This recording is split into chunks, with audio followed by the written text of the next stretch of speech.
Good evening, friends.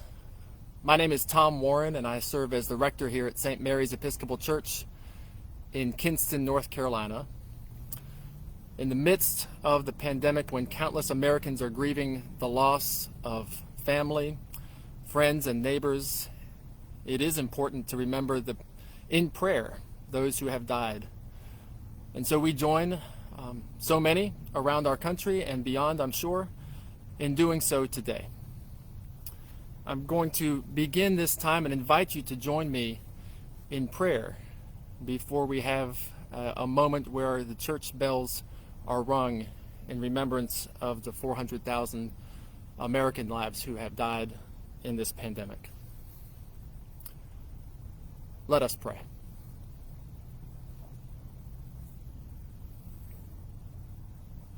Almighty God, our Heavenly Father, we turn to you at this hour on the solemn occasion of the death toll from the coronavirus pandemic surpassing 400,000 in this country alone and 2 million worldwide.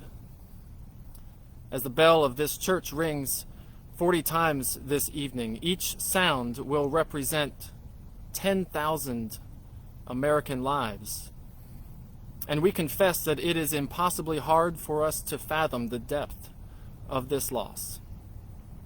Specifically, we also remember Jane Ann Walter and Adrian King, members of this church family, and the 83 lives that have been lost in this Lenore County. This evening, Lord, we remember all who have died in the peace of Christ, in that faith. We also lift up to you those whose faith is known to you alone. And we ask you to bring them into the place of eternal joy and light.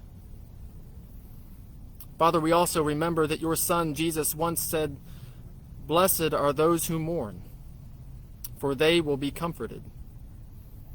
We hold all those who mourn in our prayers at this time as well, and we pray for the consolation of the Holy Spirit to be with them in powerful and sustaining ways.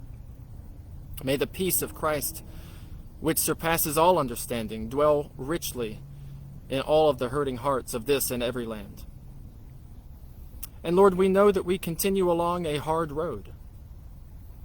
We pray for those who are ill at this time, that they would find strength in mind, body, and spirit, and that you would be glorified through every act of healing.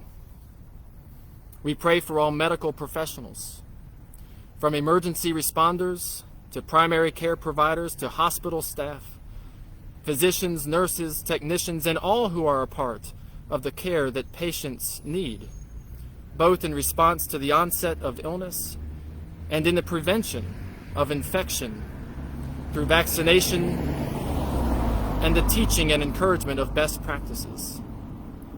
Please, Lord, encourage and sustain them as they continue in their ministries of service and care. And finally, we continue to pray for all who hold positions of leadership and governance at every level of government.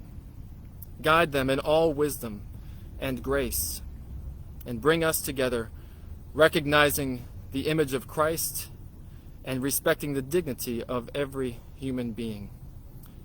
These and all things we pray to you in the name of Jesus and in the power of your Holy Spirit.